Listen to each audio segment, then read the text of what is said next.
Hello again everyone, Genghis here, and yeah, as you can see I am in the FCM 50T. I'm in a platoon with Dutchmen. We are on airfield. Matchmaking is more or less standard. It's a tier 8 game with quite a lot of tier 8s, but also a lot of tier 7s and a couple tier 6s. Or actually a lot of tier 6s and a couple tier 7s, however you want to see that. Now the FCM 50T is a tier 8 premium French heavy tank. But, as most of you probably know, it's not really a heavy tank in anything except HP. Both the guns, the mobility, the gun depression fit a medium more. Well, I guess it's also got a heavy tank size. But otherwise, this tank mainly plays out like a medium tank in the end. And you should really play it that way in case you get one. And you should get this tank if you like the medium playstyle, not the heavy playstyle. This gun has a pretty standard 240 alpha, well, pretty standard for tier 8, featuring a nice penetration of 212 and a nice premium penetration of 259. Otherwise, yeah, I don't know if I should do a review of this tank. I think a lot of you know it, at least from looking at the stats, so no point in reading them out. As we're on airfield, oh, actually, I'm going to talk about this real quick. So, if you're in a platoon of two medium or medium, actually, let's later play, two medium or medium-ish tanks, this balcony is a very, very strong position on this map, and you probably all know it. However, you don't want to get this balcony overcrowded. One tank is enough, two tanks are also good. Anything more than two tanks is just too much for this position, because there's only so many targets you're going to be able to shoot. So I had the much better spawn to go here. I was talking with Dutchman in TeamSpeak, and I said, yeah, I'm gonna go here, mate, I've got the better spawn. And as that, he's going to go into the middle. Can work out really well anyway, because if you're in a platoon and you've got one tank here and one tank here, you can kind of cover each other.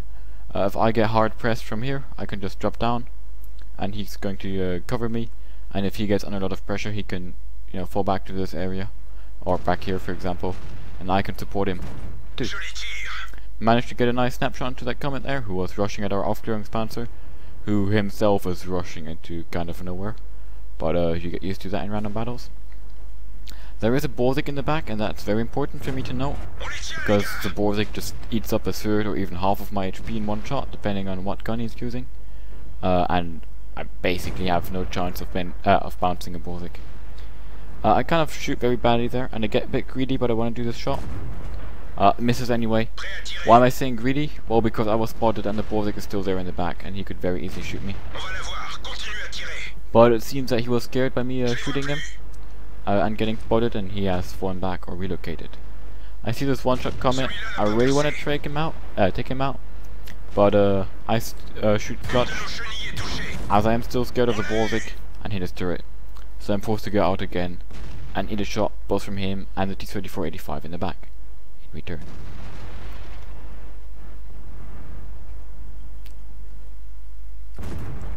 The T-34 turret armor, T-34-85, I guess, turret armor isn't too bad, to be honest, but when you're fighting tier 8 enemies with over 200 penetration, you really shouldn't rely on it, and you should count yourself lucky for every bounce you get. Now, yeah, for the moment the battle has been developing in a not very special way, to be honest. Just the usual fighting in the heavy corner, fighting on the hill.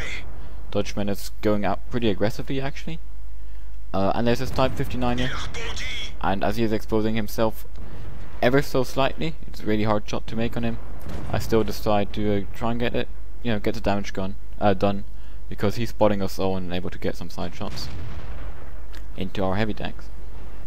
Now, Dutchman gets taken out by RT, unfortunately, and we're now 2 tanks down, but at this point of the game, 2 tanks down isn't too bad either, to be honest. See the Type 59, the other Type 59 move up, and as I have a much better shot on him than I had on the Type 59 behind the rocks, I just decided to take that one. And as they are pushing the middle, I decide to ignore the Type 59 in the back and help our Type 59. I know, that makes a lot of Type 59 against these tier 6 tanks pushing him.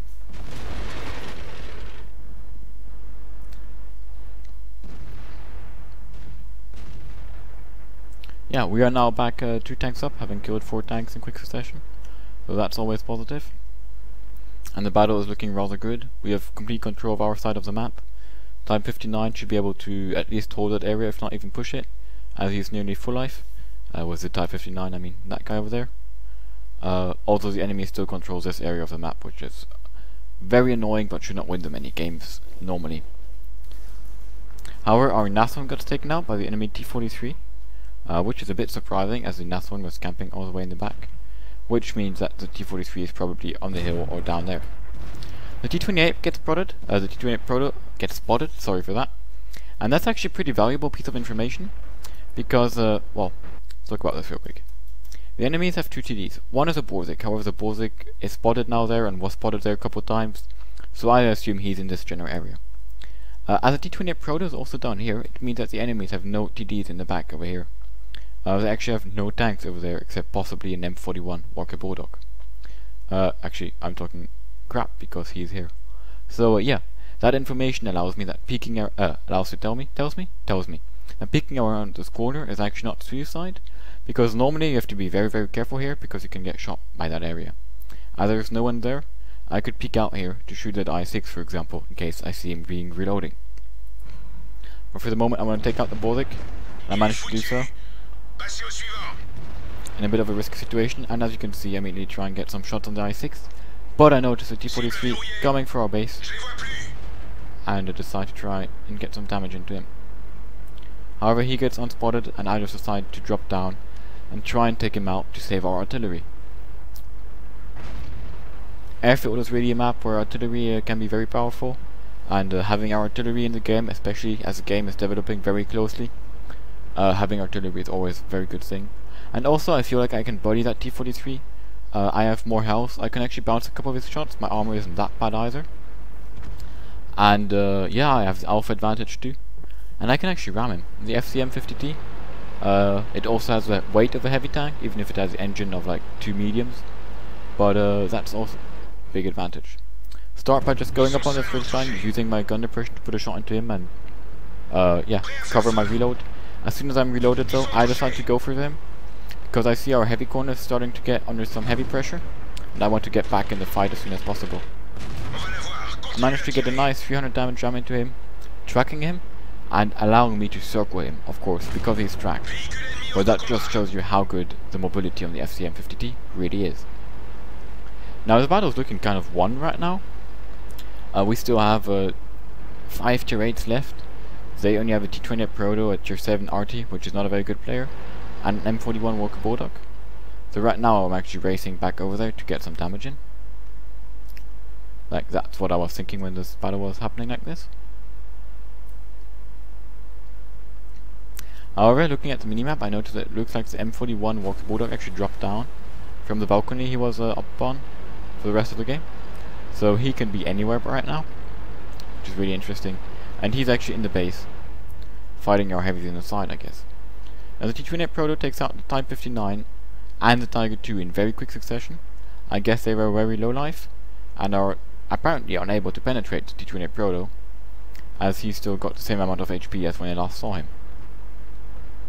Now the I-6 is also very low life, and also gets taken out, suddenly turning over this battle completely. See RT, I really want to take out the enemy RT, but I'm not able to as he's behind a rock. And shizzle. I mean, I still have 1000 HP left, but that Pershing is as good as dead. And now dies. I decide to load a PCR, and suddenly this game, which was 5 against 2, is 1 against 2.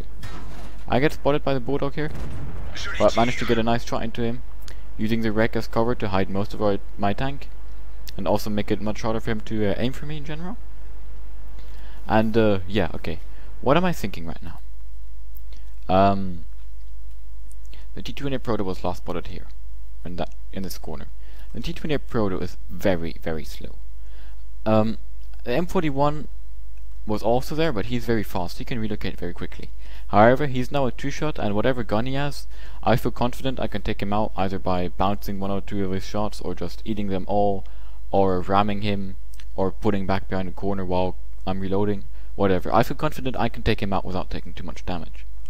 So what I want to do is get back to a position from which I dominate the map, and can control the enemy's routes of access, maybe get some unspotted shots into them, and also have multiple angles of retreat. Now what's the best position to do that on this map? Up here. So let's go back there.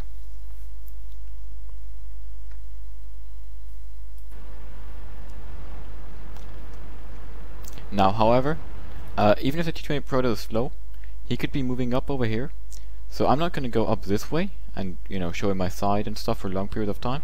I'm going to go up here and take this way again, making it safer for me to go up there.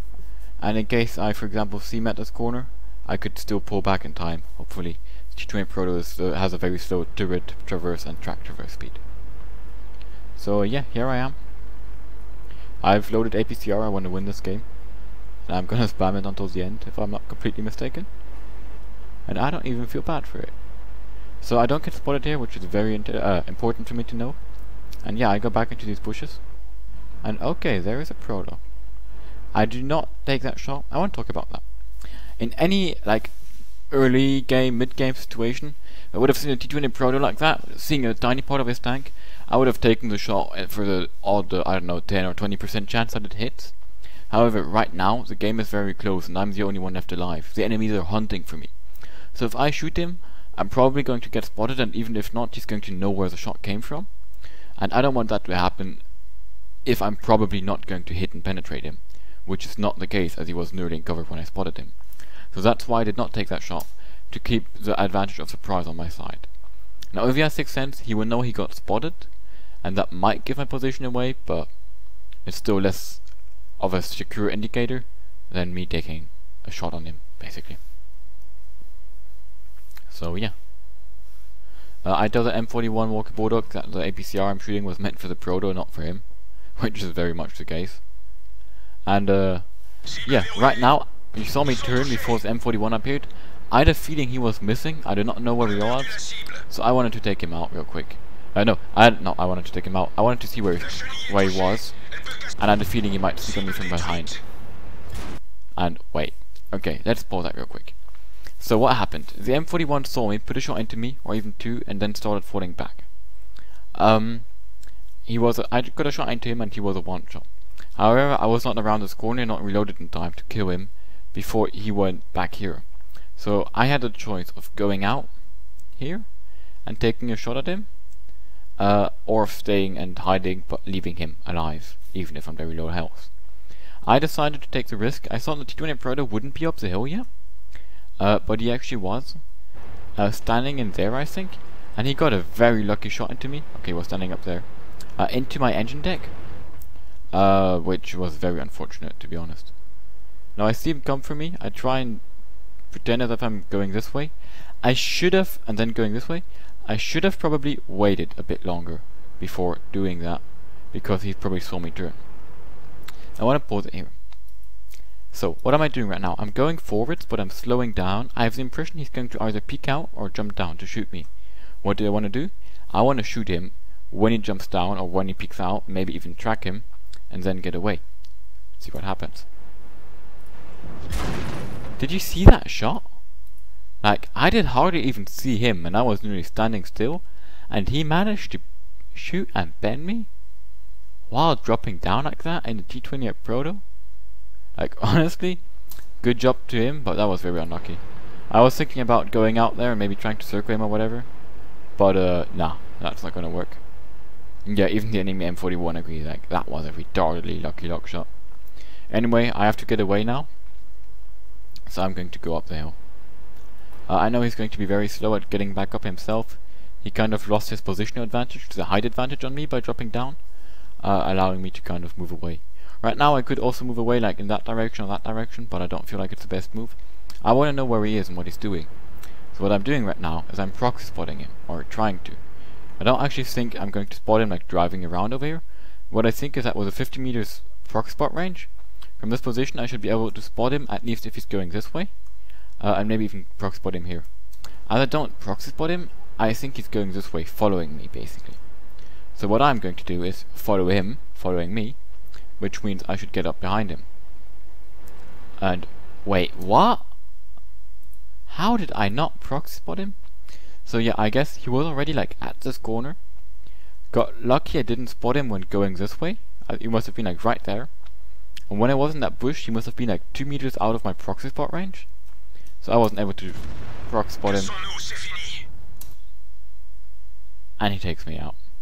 The M41 leaving a nice comment. Orange versus epic. I guess with epic it means my stats. guess who's the winner. So yeah, I guess well played to the T28 Proto. I mean, honestly, he did play well.